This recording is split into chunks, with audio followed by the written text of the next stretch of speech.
श्रीमद् भगवत गीता में वर्णित कथा के अनुसार भगवान श्री कृष्ण अर्जुन को गीता का ज्ञान दे रहे थे।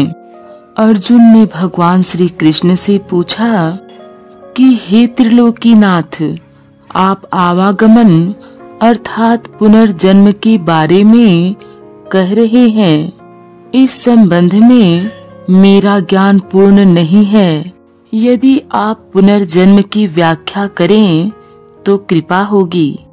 तब भगवान श्री कृष्ण कहते हैं, इस सृष्टि के प्राणियों को मृत्यु के पश्चात अपने अपने कर्मों के अनुसार पहले तो उन्हें परलोक में जाकर कुछ समय बिताना होता है, जहाँ वो पिछले जन्मों के किए हुए पुण्य कर्मों अथवा पाप कर्म का फल भोगते हैं।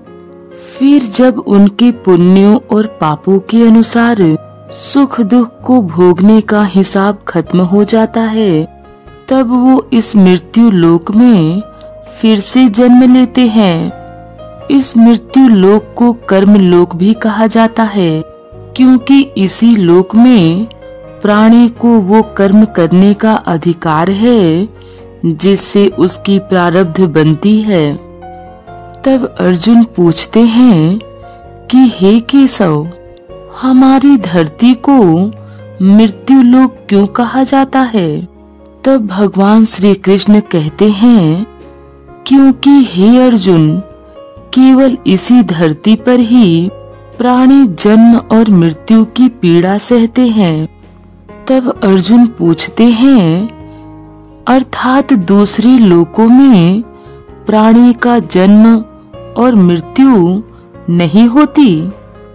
तब भगवान श्री कृष्ण बताते हैं, नहीं अर्जुन, उन लोकों में न प्राणी का जन्म होता है और न ही मृत्यु, क्योंकि मैंने तुम्हें पहले ही बताया था कि मृत्यु केवल शरीर की होती है, आत्मा की नहीं। आत्मा तो न जन्म लेती है और न मरती है। अर्जुन फिर पूछते हैं कि आपने तो ये कहा था कि आत्मा को सुख दुख भी नहीं होते, परंतु अब आप यह कह रहे हैं कि मृत्यु के पश्चात आत्मा को सुख भोगने के लिए स्वर्ग में अथवा दुख भोगने के लिए नरक में जाना पड़ता है। आपका कहने का मतलब यह है कि आत्मा को केवल पृथ्वी पर ही सुख दुख नहीं होते, स्वर्ग या नरक में भी आत्मा को सुख या दुख भोगने पड़ते हैं। तब भगवान श्री कृष्ण कहते हैं, नहीं अर्जुन, आत्मा को कहीं किसी भी स्थान पर या किसी काल में भी सुख दुख छू नहीं सकते, क्योंकि आत्मा तो मुझ अविनाशी परमेश्वर का ही प्रकाश रूप है। हे अर्जुन, मैं माया के अधीन नहीं, बल्कि माया मेरे अधीन है और सुख दुख तो माया की रचना है। भगवान श्री कृष्ण कहते हैं, माया मुझे अपने घेरे में नहीं ले सकती, तो माया के रचे हुए सुख और दुख मुझे कैसे छू सकते हैं? सुख दुख तो केवल शरीर की भोग है, आत्मा की नहीं। तब अर्जुन कहते हैं, हे केशव, लगता है कि आप मुझे शब्दों की माया जाल में भरमा रहे हो। मान लिया कि सुख दुख केवल शरीर की भोग हैं, आत्मा इनसे अलिप्त है। फिर जो शरीर उनको भोगता है उसकी तो मृत्यु हो जाती है, वो शरीर तो आगे नहीं जाता, फिर स्वर्ग अथवा नरक में सुख दुख को भोगने कौन जाता है? तब भगवान श्री कृष्ण कहते हैं, जीवात्मा।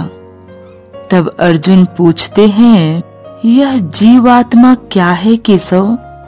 तब भगवान श्री कृष्ण कहते हैं, हे पार्थ, जीव आत्मा, देखो, जब किसी की मृत्यु हो जाती है तो असल में ये जो बाहर का स्थूल शरीर है, केवल यही मरता है। इस स्थूल शरीर के अंदर जो सूक्ष्म शरीर है वो नहीं मरता। वो सूक्ष्म शरीर आत्मा के प्रकाश को अपने साथ लिए मृत्यु लोक से निकलकर दूसरे लोकों को चला जाता है। उसी सूक्ष्म शरीर को जीवात्मा कहते हैं। तब अर्जुन पूछते हैं, इसका अर्थ यह हुआ कि आत्मा जब एक शरीर को छोड़कर जाती है तो साथ में जीवात्मा को अपने साथ ले जाती है। तब भगवान श्री कृष्ण कहते हैं, नहीं अर्जुन, यह व्याख्या इतनी सरल नहीं है। देखो, जैसे समुद्र के अंदर जल की एक बूंद समुद्र से अलग नहीं है, उसी महासागर का एक हिस्सा है। वो बूंद अपने आप सागर से बाहर नहीं जाती, लेकिन हाँ, यदि कोई उस जल की बूंद को बर्तन में भरकर ले जाए तो वो समुद्र से अलग दिखाई देती है। इसी प्रकार सूक्ष्म शरीर रूपी जीव आत्मा उस आत्मा ज्योति के टुकड़े को अपने अंदर रखकर अपने साथ ले जाता है। यही जीव आत्मा की यात्रा है, जो एक शरीर से दूसरे शरीर में, एक योनि से दूसरी योनि में विचरती रहती है। हे अर्जुन, जीवात्मा जब एक शरीर को छोड़कर जाती है तो उसके साथ उसके पिछले शरीर की वृत्तियां, उसके संस्कार और उसके भले कर्मों का लेखा जोखा अर्थात उसका प्रारब्ध सूक्ष्म रूप में साथ जाता है। अर्जुन पूछते हैं, हे मधुसूदन, मनुष्य शरीर त्यागने के बाद जीवात्मा कहाँ जाता है? तब भगवान श्री कृष्ण कहते हैं, मानव शरीर त्यागने के बाद मनुष्य को अपने प्रारब्ध अनुसार अपने पापों और पुण्यों को भोगना पड़ता है। इसके लिए भोग योनियां बनी हैं, जो दो प्रकार की हैं, उच्च योनियां और नीच योनियां।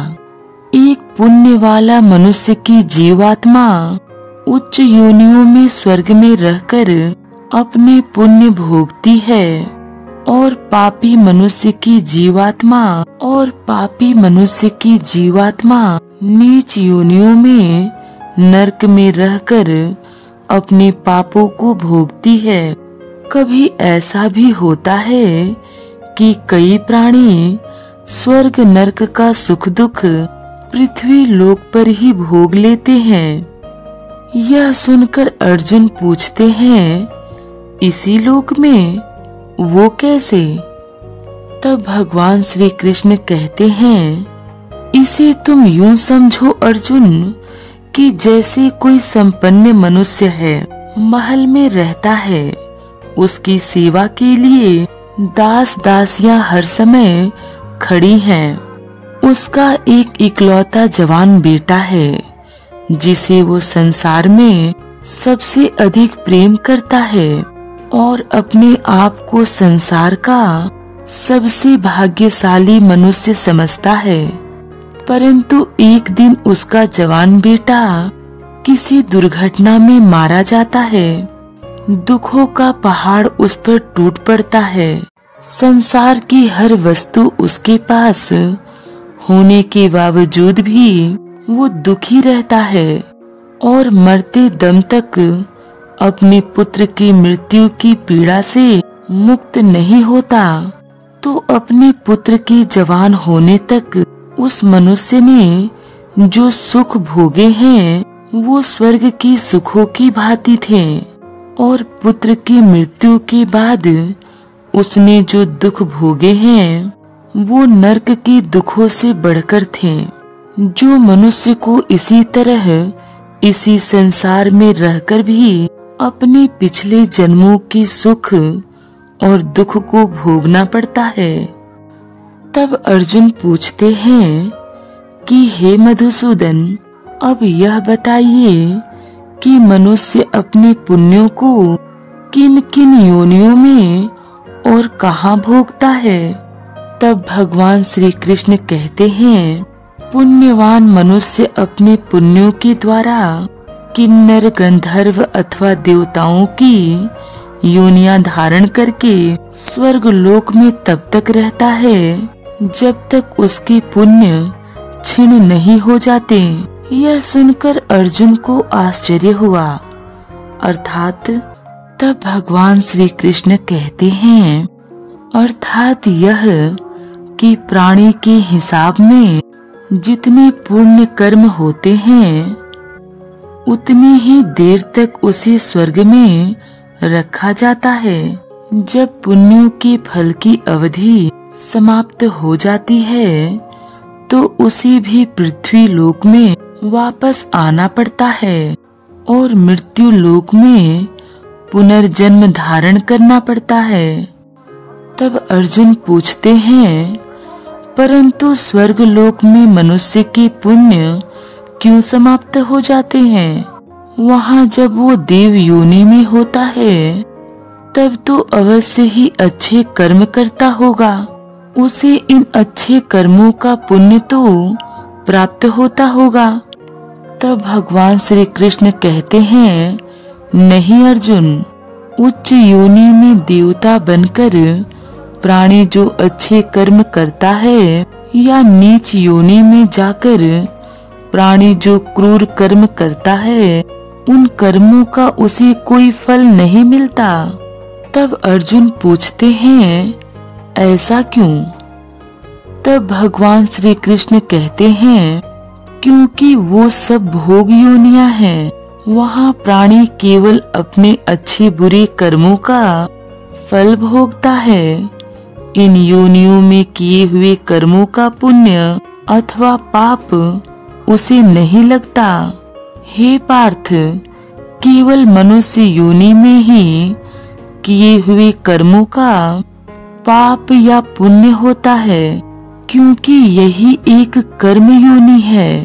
तब अर्जुन पूछते हैं, इसका अर्थ ये हुआ कि यदि कोई पशु किसी की हत्या करे तो उसका पाप उसे नहीं लगेगा, और यदि कोई मनुष्य किसी की अकारण हत्या करे तो पाप लगेगा, परंतु ये अंतर क्यों? तब भगवान श्री कृष्ण कहते हैं, इसलिए कि पृथ्वी लोक में समस्त प्राणियों में केवल मनुष्य ही एक ऐसा प्राणी है जो विवेकशील है। वो अच्छे बुरे की पहचान कर सकता है, दूसरा कोई भी प्राणी ऐसा नहीं कर सकता। इसलिए यदि सांप किसी मनुष्य को अकारण भी डस ले और वो मर जाए तो सांप को उस मनुष्य की हत्या का पाप नहीं लगेगा। इसी कारण यदि एक पशु दूसरे पशु की हत्या करता है तो उसे कोई पाप नहीं लगता। या तुम बकरी का उदाहरण लो, बकरी किसी की हत्या नहीं करती, घास फूस खाती है, इस कारण वो पुण्य की भागी नहीं बनती। पाप पुण्य का लेखा जोखा अर्थात प्रारब्ध केवल मनुष्य का बनता है। इसलिए जब मनुष्य अपने पाप और पुण्य भोग लेता है तो उसे फिर मनुष्य की योनि में भेज दिया जाता है। अर्जुन पूछते हैं, अर्थात देवों की योनियों में जो मनुष्य होते हैं वो अपने सुख भोग कर स्वर्ग से भी लौट आते हैं। तब भगवान श्री कृष्ण कहते हैं, हाँ अर्जुन, और मनुष्य की योनि प्राप्त होने पर फिर कर्म करते हैं और इस तरह सदैव जन्म मृत्यु का कष्ट भोगते रहते हैं। तब अर्जुन पूछते हैं, हे मधुसूदन, क्या कोई ऐसा स्थान नहीं जहाँ से लौटकर आना न पड़े और जन्म मरण का ये चक्कर समाप्त हो जाए। तब भगवान श्री कृष्ण बताते हैं, ऐसा स्थान केवल परम धाम है, अर्थात मेरा धाम, जहाँ पहुँचने के बाद किसी को लौटकर आना नहीं पड़ता। इसी को मोक्ष कहते हैं।